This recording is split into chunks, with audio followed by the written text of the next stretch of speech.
What's up, traders? This is Andrew O'Connell with Pristine Capital coming at you with yet another market recap video. Please go ahead and click the like button on this video and also subscribe to my channel. It really helps spread the word about Pristine Capital, spread the message. For this video today, we are going to talk about the price action and the indices. We'll take a look at some of my trades for the day and really just how I'm approaching this market. And then we will also look at some of these companies that reported earnings after hours, and we'll just assess what's going on. We'll assess the damage. Before we go into all that, quick risk disclaimer: nothing in this video should be construed as investment advice or recommendations. Please follow your own trading plan and your own risk parameters. Last but certainly not least, do not YOLO your entire account to any one of my trades or anyone's trades for that matter. Okay, so yesterday we talked about these hidden bearish divergences. And they really were not so hidden, they were hidden in plain sight. Today we actually got some follow through on that. We had all four of these indices trading down for the day. We had the S&P 500 as measured by the SPY, closed down 0.33%. We had the NASDAQ QQQ closed down 0.69%. We had the IWM small caps finish down 0.58%. And we had the Dow Jones closed down 0.29%. Take a look at the volatility. The volatility continues to pick up in all of these headline indices. So my objective for today was to just still participate in the market, still observe. There's a really good opportunity in one of my favorite stocks, Roblox. So I did trade that, but I wanted to be cognizant that, hey, we are seeing elevated volatility in the market. And, the breadth is definitely falling off quite a bit from when we had, really strong uptrending tape. Breadth was mixed today. We had negative breadth in the IWM and the Dow Jones, slightly positive in the SPY and the NASDAQ QQQ. Let's take a look at our heat map. Oh my gosh, Tesla just, literally just imploded. No other better way to describe it.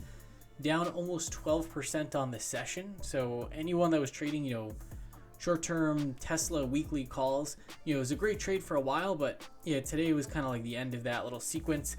We had PayPal finishing down 10.46%, closing off the lows. But yeah, that one has been in a downtrend. I actually took a shot at this one today. Has been in a downtrend and really just, continues the malaise. Let's check out what was going on in our overall index trends. S&P 500. So we talked about in yesterday's video, hey, we had all of these days where we were just one time framing higher. Basically all that means is, on each day, we are taking out the prior high of the day and closing, above that level, or at least trading above it. And we are not even trading to the prior day's low of the day. We did that for about 7 days straight. Yesterday was the first day, which was an inside day, where, hey, we didn't take out the prior day's high. We also didn't take out the prior day's low. That was a little thing flying around me. That was a change of character for the market. This right here is another change in character, where this was actually a day where we did not take out the prior high of the day, but we did take out the prior day's low. So these are little nuances that if you're not really like a price action trader, you're not paying attention every day, you might not notice this. But for us, in the Pristine Capital trading community, we are always watching this stuff, always monitoring it. And we just want to make sure that we're treating the market a little bit differently when we see things change. My trend model is still at a +1. Seasonality rating is neutral. But yeah, this was definitely a bit of a warning sign in the market. Let's take a look at the NASDAQ. NASDAQ was pretty weak today. Oh, and that's interesting. So the NASDAQ actually closed below that 5-day EMA. So yeah, definitely a chink in the armor of this market. And with all of these indices, we are so elevated from the 20-day simple moving average. And I stress this every time. I've been doing these videos for almost a year now. And every time the market gets super elevated away from that 20-day moving average, eventually it has its date with destiny. And, we always retest the 20-day. There's just nothing abnormal about that whatsoever. The markets had been extended from that key moving average for a while, so it feels like, we're never going to retest it. But I'm sure at some point we will. It's probably going to happen sooner rather than later. Russell 2000, I scaled out of the final piece of my Russell trade today. And the Russell, you can see here, also, still looks good, still held that 5-day EMA. Yeah, had a slight negative close, and this one is also, it's very extended away from that 20-day moving average. So while I'm still bullish on these small caps, for my trade it was just a really nice winner, and I basically just put it in the pocket. I will reassess. Hey, if the market gets a little bit weak, I'll likely buy the dip in the Russell. Now let's take a look at the dogs of the Dow. The Dow Jones closed down slightly. This one also, it's not like this one really took the brunt of the negative price action today. And this one's just kind of grinding along. Not really much to say about the dogs of the Dow. Bitcoin. Let's check out our cryptocurrencies. Bitcoin actually pulled back today, and let's see how it's doing now. Okay, yeah, so a mild pullback, nothing too crazy. Earlier in the session, it did look like, oh my gosh, are we just about to reverse the entire, day prior of gains? And yeah, overall, it just looks like it's a little garden variety pullback after a really nice day of price action yesterday. Let's pull this up. So yeah, in Bitcoin as well, we're extended away from that 20-day moving average, but this breakout still looks intact. And then, of course, Ethereum just does not care. Up, down 0.72%, but yeah, very small pullback in the grand scheme. Let's take a look at, we'll look at our sectors and style factors, and we'll take a look at some of these companies that reported after hours. So when we look at our sectors, we had a pullback in the blockchain assets, but they've been on a tear the entire month. Number one in terms of momentum. Semiconductors, just unchanged for the session. We did see some profit taking. We can see all the ARK funds are pretty much going to be down because they weight Tesla very heavy. In each ARK fund, it's maybe like a 10% weight. Now you can see these mobile payments companies down slightly, biotech companies down. So yeah, just some profit taking. And then with our style factors, we had the momentum style factor down 1.52%, our worst performer on the session. And we had selling in cyclicals and high beta. So this again is telling me, hey, these institutions, they're taking some profits. Is this like where I'm pounding the table? Oh my gosh, this is the best buying opportunity in the world. We pulled back like 0.3%. No, certainly not. I would much rather see us pull back to a nice key moving average, a market profile level, etc. Oh yeah, and I do want to point out, because this is actually pretty actionable. For the S&P 500, let's take a look at our hourly chart. And we're going to see we are coming into key support. So we have this is our hourly chart. This is our weekly value area. This 46.65 level, that's our weekly value area high. That is where we found support today. I would not be surprised in the slightest if at some point throughout the rest of the week, this value area high gives way and we start trading inside of this weekly value area. As we zoom in, we can already see, hey, we made a high up here, then we made a lower high. Then you can see we pretty much made another lower high. I mean, I guess for part of this, we peaked above the prior high. It looks more like a short squeeze in the grand scheme. We're making lower highs. Then right here, another lower high. So could this be the very beginning of a little mini downtrend? Yeah, it certainly could be. So that's really, I'm just trying to be cognizant of that and not go too over the top with risk. All right, let's take a look at some of these companies that reported after hours. Let's take a look at some of this carnage.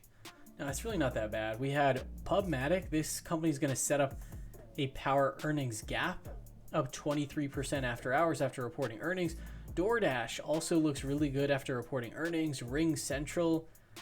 So yeah, we got some good names over here as well. And then some of the losers, we have this Purple Innovation down another 26%. Geez. We have Poshmark down 24%. Upstart. Who even knows what this company does? Am I right? No, I'm kidding. Upstart down 20.47%. And you can see we have this SHLS down, Doximity down. Coinbase is down 10%. Coinbase, I have never liked this company. Posted it in our Discord, in our crypto channel. Coinbase, they make all their money just from super expensive fees to trade crypto. So to me, that's not really a viable business model. There's going to be a fee war within the space, and there's basically going to be like zero trading commissions for crypto. So they're going to have to figure out another way to make money. Maybe they'll start selling, customer order flow. I mean, that's possible. But yeah, it's just a brokerage firm. So like people need to understand that. Like even though it's cryptocurrency, which is like oh my gosh, limitless potential. You know, there's not limitless potential for Coinbase. It's just a brokerage firm. So yeah, I think people are getting super excited. But yeah, the company, it's really not that good. Unity Software also down 8%. So yeah, some of these favorites, Affirm also down 5.47%. So yeah, a lot of these names are really getting hit over the head after reporting earnings. And it kind of makes sense. I mean, we've been seeing these negative signals in the market that are telling us, hey, it's probably prudent to be a little bit more cautious here. Like Tesla, look at this. This is just like a silly looking sequence. So this was, of course, just a crazy gamma squeeze. And pretty much like in one day, we just gave so much of it back. So we pulled back to that 20-day moving average. Could we fill this gap over here, like this 914 level? It's certainly possible. So I'm actually going to set an alert right here. Set an alert, and then I'll likely, you know, scalp Tesla at that level, at or below here. All right, perfect. So we got that down. Well, let's take a look at some of my trades for the day. Roblox was my big winner for the day. We are long this name in the Pristine Capital tactical portfolio. We are long into earnings. I increased the weight in the tactical portfolio on this morning's rebalance, and this thing was up 42.23%. Another thing that I did was I traded it in my trading account as well. So I came into today's session pretty prepared, where basically, like, I came in, I listened to the entire Roblox earnings call because I'm super interested in the company. I really like it. The CEO, David Baszucki, he's probably my favorite CEO amongst all publicly traded companies. He's a really cool guy, and you can tell he's not just in it for the money. He actually has this vision, and he's been working towards this vision of the metaverse, you know, for about a decade now. So this is not like, he's not just some like slime ball CEO on Wall Street. So trades for today, TCNNF, this one at 933. I closed this out. You know, I thought these cannabis stocks, you know, might get a really nice move, and what I saw in the open was like, these just did not. You know, pretty horrible price action. Let's see how it closed. Actually ended up closing higher than where I stopped out. So price action not really that bad. The pattern is still intact. But yeah, I did stop out of this just because, hey, if it's not going to participate, I believe at the time the market was up.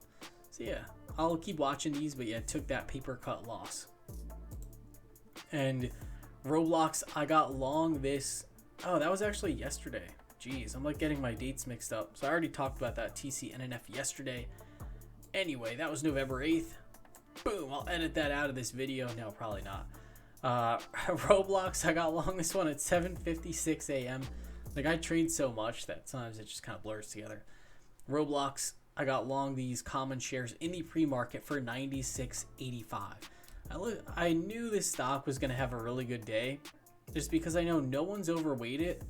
And this stock is just ridiculous. You know, it's insane what's going on in the metaverse. See, I got long for 96.85. The stock ended up closing at 109. So it just shows, you know, when a company reports really strong earnings, it can just have a really nice day of price action, especially when no one is expecting it. And that's the key. If your stock runs 100% into the earnings print, is it going to have a really nice reaction? No. Let's take a look. Oh yes, that was me getting long TCNNF. So yeah, I wasn't actually like tripping out. So yeah, I did end up closing my TCNNF. Sorry about that. That's my mistake. Yeah, it's like, am I going crazy or what? All right, let's take a look at my options trades. It's been a long day. No, not really. I just mess things up all the time. Let me see. And then what I also did, so I got long Roblox in the pre-market. That was a 2-star trade, decent size for me, at 941. So I'm noticing this anomaly, team. Listen closely, because this is something I'm just starting to observe. So I got long this call spread at 941. What I'm noticing, and it's because like as you trade more, you just start to pick things up. You pick up patterns. So what I've done in the past is, oh my gosh, I know I want to trade this name. I'm going to get long right on the open. I'm buying in at 930 or 931. And what I notice is a lot of times that stock will have a big advance within the first couple minutes of trade, but almost always there's a deep dip early on in the session. So let's observe that in Roblox. And I was well prepared. I was like, if we get a dip right in the morning, I'm going to attack the dip. So let's look at the 5-minute chart. And check this out. So where are we? Yeah, this is, look at this. So at 9:30, right here, look what happens between 9:30 and about 9:40. There's a huge shakeout within the first couple of minutes of the session. And if you can enter the stock on the first big shakeout and you've done your homework, you know, maybe you listened to the earnings call, maybe you didn't, maybe you just know you have some sort of fundamental edge on the company, you feel comfortable. You can enter that stock on that first very sharp dip. And that's pretty much what I did. So as soon as this thing was dipping, you know, I was able to get in. It's not like I caught the, you know, very bottom at 94.43, but I was able to put this on. It was pretty much around like 96, and I got long a call spread. So this one was kind of nuts. So sometimes people talk about when you're in a trade, it should work right away. Your best trades typically work right away. This trade for me, these Roblox call spreads, these worked right away. Literally within like 30 seconds of me putting this trade on, I was already doing very well. I was already in the money. So I have the 95 by 100 call spreads. I somehow got these for $2.33. And yeah, Roblox is for November 19th. Roblox ended up closing at like $109. So assuming Roblox stays at these levels, this will be a max winner. Can't get ahead of myself though, because, you know, who knows, maybe it'll pull back. I closed at the remaining 20% of my IWM. January 2022, 219 calls for 24.88. I had paid 12.84. So across all my lots, I made about a 100% winner on these. Pretty awesome. Facebook, I had a small calendar spread in this name. Closed out for 11.19. I had paid 7.87. So that was another, it's not like it was a huge trade for me, but nice winner. Then I took a shot at PayPal at 10.43. And a couple people in the community were talking about PayPal. And I looked at the stock. I saw the stock was down like 12%. And I took a shot at this one. I said, you know what? Let me take a shot at it. But this one, I don't really like entering stocks that are in downtrends. Sometimes I do it. But especially when some of my market indicators are telling me, hey, the market looks like it could be souring. I found myself within like the first couple minutes of having the trade on, just looking at the trade, looking at it. I'm like, why am I going to be staring at PayPal? So I just cut out of it. See, I cut it out. I had paid $7.75. I cut it out for $7.35. Literally 30 minutes later. I was like, I'm just not sitting in it. And then I had an Apple short position. I had some December 17th 150 puts. I closed those out for $3.85. I had paid $3.80 for those. So very small winner, about like a 1% gain. The reason being is Apple's showing relative strength during this weakness. So I'm like, why would I have puts on Apple when it's showing that relative strength? I'd rather just go with the Qs or, you know, just do something a little bit different. So yeah, I took that one off. So yeah, for today's trading report card, you know, I would give myself preparation. I gave myself a 5. Stock selection, you know, I would say PayPal was, you know, not really the best stock selection, to be perfectly honest. But Roblox, I nailed that one very well. So I'm going to go ahead and give myself like a 4.5. Because my mistake in PayPal was very tiny. And then risk management, I will go ahead and give myself. I'll give myself a 5 today. Because, you know, my PayPal trade cut the risk very quickly. My TC NNF trade did not work. And I cut the risk very quickly. So overall for me today was a good process day in terms of my trading. I didn't, you know, FOMO into stuff. You know, I got up from the screens, walked away for a little bit. So I think this is where, you know, we just need to be a little bit more patient. Now let's take a look. Let's very quickly go to our big tech options order flow. Let's see where these were. Big tech. Dun, dun, dun. This video is sponsored by, no, I'm just kidding. It's not. But I do have an affiliate agreement with them. Feel free to click the link in the description of this video if you are interested in VigTech. I'm just pulling it up here. Let's take a look at VigTech. Today's combined flows. Oh my gosh. Dun dun dun. Dun dun dun dun. ExxonMobil, what the heck? ExxonMobil $2.4 billion worth of flow. What? And Tesla, wow, had 10 billion again. So Tesla's right back up there. Yesterday, Tesla only had like 6 billion of flow. Let's check out ExxonMobil. This one just flew under the radar for me. Yeah, ExxonMobil. What do you know? ExxonMobil is just very quietly moving out of consolidation. But look at this. There's still bag holders up here. This is why at these levels, I'm not really all that excited for these oil stocks, because it's like, oh my gosh, yes, we're going to advance to 70. And then like these bag holders that have been holding since 2019 are all going to be like lining up to get out of the stock. So for me, no thanks. But these oil stocks have been great. So you know, if you're trading them, you're doing well. And then we have Amazon. We got SPY. Let's see how much Roblox flow there was, team. And then this BKKT is really intriguing me. I want to see if it pulled back again today. Whoa, down 15%. They just keep spamming the calls on it. So yeah, this stock definitely not worth, you know, the 45 bucks that it was trading for. I think this is just another example of a gamma squeeze. At this point though, I might put it on the watch list because you never know. This one might just have like a ripper of like, you know, a 15% day to the upside, but yeah, pretty low probability. Now let's check out our matrix mode, our TradeScape. Where are you at, Roblox? PayPal. Dang, everyone's buying puts. What the F? And then of course we have that ExxonMobil flow. Let's see what they were doing. Everyone's loading the boat on calls. Let's go. And then here's Roblox. Nice. Everyone, could Roblox become the next Tesla? It should, but it probably won't because I'm in it. Let's see. We have the November 19th 80 strike calls going up. I do notice a lot of this is short term. These are actually January 110 strike calls. Not bad. December 120s. Not bad. December 105s. Ooh, I like that. But yeah, the biggest orders are very short term, which not a good thing or bad thing, but it is what it is. Yeah, but definitely some nice order flow for Roblox here. With that being said, that about does it for this market recap video. Hope you all had an awesome trading session, and I will see you all tonight. We're doing the evening of market analysis. I talk about the markets with a bunch of other, you know, professionals. We just go through the markets, what we're seeing. I talk through some setups, etc. So I will see you all then. Thank you so much for watching the video.